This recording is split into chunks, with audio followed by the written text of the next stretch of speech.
Hello friends, आप सबका स्वागत है हमारा चैनल लर्न विद मुबस्सिर में। और फिर आज आप लोगों के लिए लेके आया हूँ सुगम गणित का चैप्टर नंबर फर्स्ट है, एक्सरसाइज है 1B। इससे पहले मैं 1 से 7 तक वीडियो ला चुका था। अब मैं लगभग 8 से 14 तक इस पार्ट में मैं क्लियर करूँगा। ये पार्ट सेकंड है इस वीडियो का। तो हम चलिए शुरू करते हैं एक्सरसाइज 1B।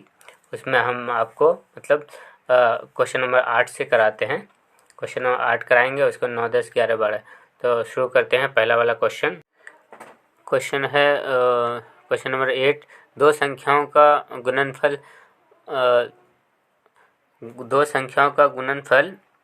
67,03,335 है। यदि इनमें से एक संख्या दी हुई है, एक संख्या इतनी है, तो दूसरी संख्या निकालिए। तो इसमें एक फार्मूला भी है, तो उसको इस फार्मूले के द्वारा बना सकते हैं। दो संख्याओं का गुणनफल बराबर होता है पहली संख्या इंटू दूसरी संख्या। तो अब इसमें से दो संख्याओं का गुणनफल दिया हुआ है, कितना है 67,03,335। तो उसमें से पहली संख्या नहीं है, दूसरी संख्या निकालने बोला है। पहली संख्या, इनमें से एक संख्या दिया हुआ है, यानी पहली संख्या माने हैं इसको, और दूसरी संख्या निकालनी है, दूसरी संख्या। ठीक है, तो फ्रेंड्स इसको हम यहाँ भी कर सकते हैं। दूसरी संख्या बराबर इधर कर देंगे।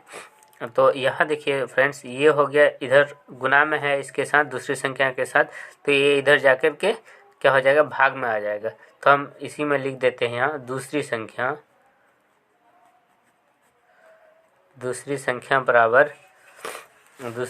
बराबर हो गया संख्याओं का गुणनफल बटे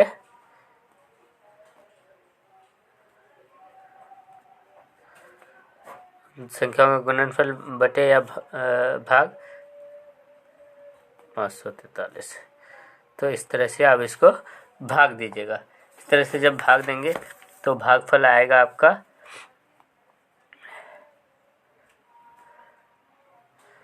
ठीक है 12,345। आप भाग दे करके एक बार चेक कर लीजिए। अब मैं भाग देते हो तो दूसरी संख्या निकला। ये क्या निकला, दूसरी संख्या। यहाँ फ्रेंड्स देखिए, दो संख्याओं को गुणनफल होता है एक संख्या गुना दूसरी संख्या, पहली संख्या गुना दूसरी। पहली संख्या दिया हुआ है, अब दूसरी संख्या के साथ गुना में है, तो इधर जाकर भाग में आ जाएगा। तो इधर जाके भाग में आ गया दूसरी संख्या के बाद। तो इसको जब भाग दिए तो आ गया 12,345। तो इस तरह 8वां है। 9वां क्वेश्चन करते हैं।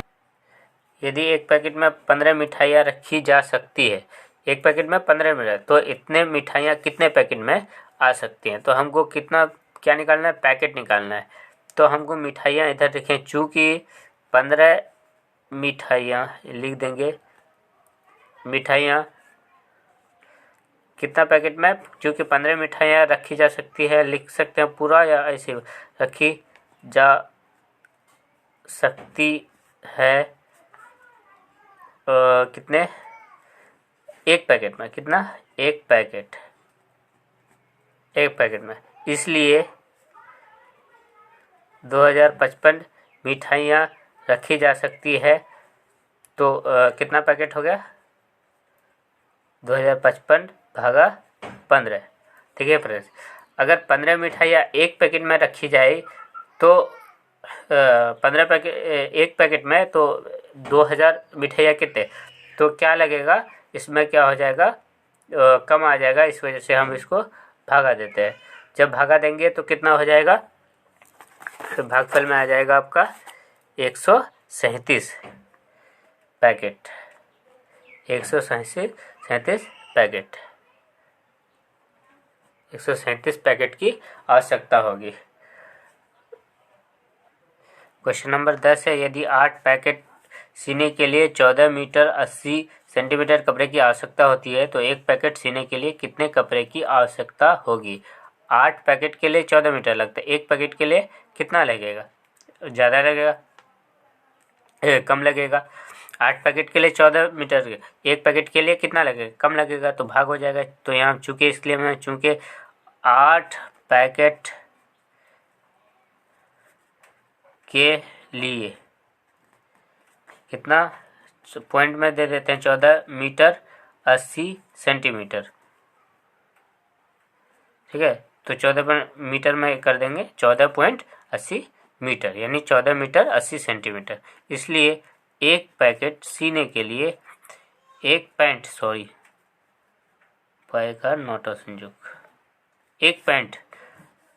के लिए 14.80, इसलिए एक पैंट सिलने के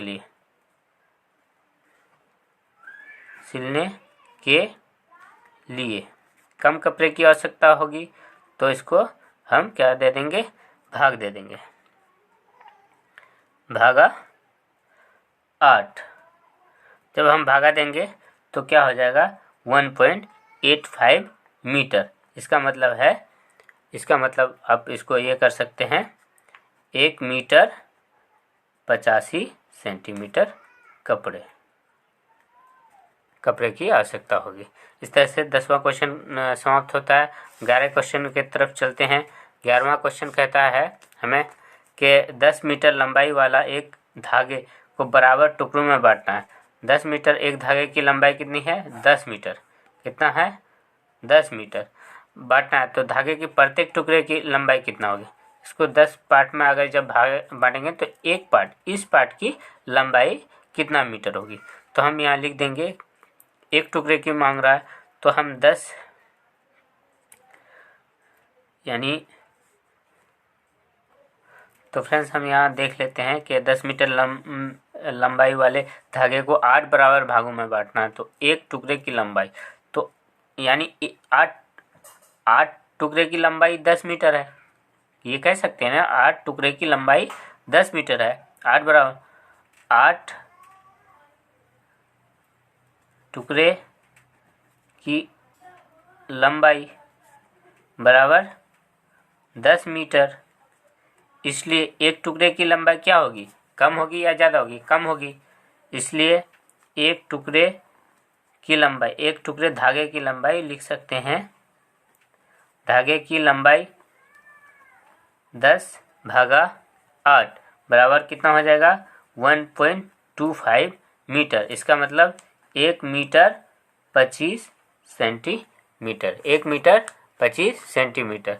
तो फ्रेंड्स 11वां क्वेश्चन समाप्त होता है। अगले क्वेश्चन की तरफ चलते हैं, 12वां क्वेश्चन। तो फ्रेंड्स 12वां क्वेश्चन, एक वस्तु की मात्रा 2 किलोग्राम 750 ग्राम है। मात्रा यानी वजन। ऐसी 75 वस्तुओं की मात्रा क्या होगी। साफ साफ दिख रहा है कि गुना हो जाएगा। देखिए यहाँ देखिए, चूंकि एक वस्तु की मात्रा, चूंकि इसलिए हमें बनाना है एक एक नियम से, चूंकि एक वस्तु की मात्रा 2 kg 750 ग्राम, इसको हम इस तरह से भी लिख सकते हैं 2.750, ठीक है, kg। इस तरह से, इससे हमको मल्टीप्लाई करने में आसानी होगी। इसलिए 75 वस्तुओं की मात्रा कितनी होगी, 2.750 इंटू 75। जब इसको मल्टीप्लाई आप करते हैं तो आपका आता है 206.250। इसका मतलब हो गया आपका कि 206 kg 250 ग्राम। समझ गए, 206 kg 250 ग्राम 75 वस्तुओं की। एक वस्तु की मात्रा है ये, और 75 वस्तुओं की मात्रा इतनी हो जाएगी। तो 13वां क्वेश्चन करते हैं फ्रेंड्स। तो 13वां क्वेश्चन, एक आदमी के पास टोटल कुल रुपये इतने हैं, वह इतने रुपये अपने पुत्र को दिया और बाकी रुपये 2 पुत्रियों को बराबर भागों में बांटता है। तो प्रत्येक पुत्री को कितना मिला, प्रत्येक पुत्री को। इस तरह से हम पहले क्या करेंगे, कुल राशि, व्यक्ति के पास कुल राशि लिख सकते हैं। व्यक्ति के पास कुल राशि कितनी है, 10938254। ये हो गया कुल राशि, ये उस व्यक्ति का कुल राशि। तो पुत्र को यानी पुत्र को दिए, आप इस तरह से लिख सकते हैं,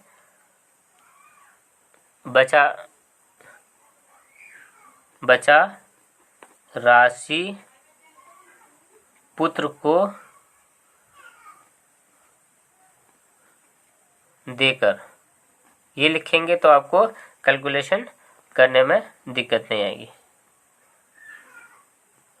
5,4 माइनस अपने पुत्र को इतना रुपया दिया, इतने रुपये दे करके उसके पास कितना बचा वो राशि आपको यहाँ मिल जाएगी।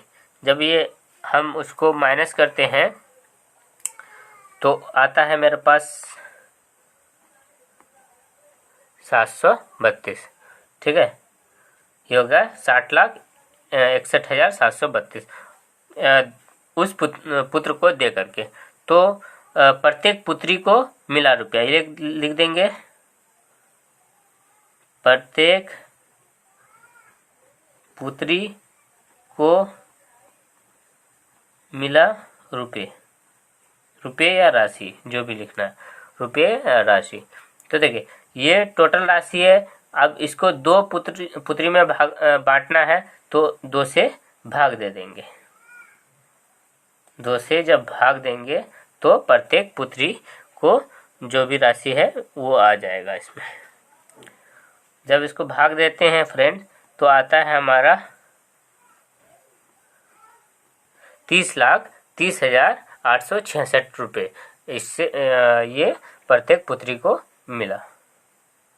यह मैं लिख भी दिया हूँ, प्रत्येक पुत्री को मिला, ठीक है। तो फ्रेंड्स 13वां क्वेश्चन है, लास्ट क्वेश्चन है इस पार्ट का, 14वां क्वेश्चन।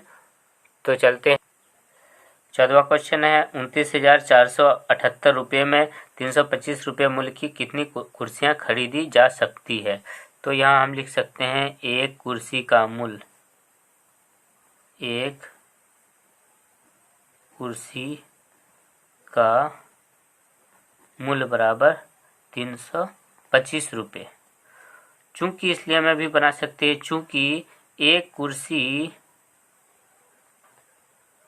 का 325 ऐसे लिख सकते हैं, 325 रुपये में एक कुर्सी आती है, क्योंकि कुर्सी निकालना है कितनी कुर्सियाँ आएगी, ठीक है, एक। तो 29,478 रुपये में कितनी कुर्सियाँ आ जाएंगी, तो क्या आ जाएगी, इतने रुपये में एक कुर्सी आ सकती है। तो इस रुपये में कितने, 478 भागा 325, ठीक है। तो जब हम इसको भाग देते हैं तो हमारा आता है 90, यानी 90 कुर्सी, कितने, 90 कुर्सी, और कुछ रुपये बच जाते हैं और वो हो जाएंगे आपका 228 रुपये बच जाएंगे।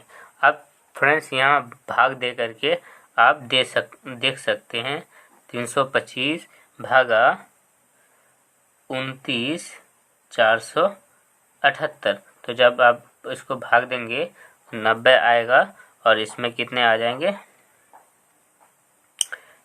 इसको पहले भाग दीजिएगा 9 बार चलेगा, उसके बाद टोटल मैं बता देता हूँ। तो ये 9 बार चलने पर इतना आ जाएगा। ऊपर से क्या आएगा, 8, हाँ ऊपर से आता है। यहाँ 9 बार चलाते हैं तो 2925 आता है, इसमें माइनस करते हैं तो 22 बचता है और ऊपर से आता है 8। जब इसको हम भाग देने के लिए जाते हैं तो 325 228 से ज़्यादा हो जाता है, इस वजह से कुछ उतारने पे नहीं चलता है, तो हम 0 बैठाते हैं तो 90, और बची राशि कितना है 228। तो इस तरह से 90 कुर्सियाँ आएगी और 228 रुपये बच जाएंगे। तो ये हो गया इस पार्ट का अंतिम, और अगले पार्ट आपको इस एक्सरसाइज 1B का और एक पार्ट आएगा जिसमें आपको पूरा मैं कंप्लीट कर दूंगा क्वेश्चन नंबर 20 तक, फिर हम 1C करेंगे। तो बहुत बहुत शुक्रिया फ्रेंड्स।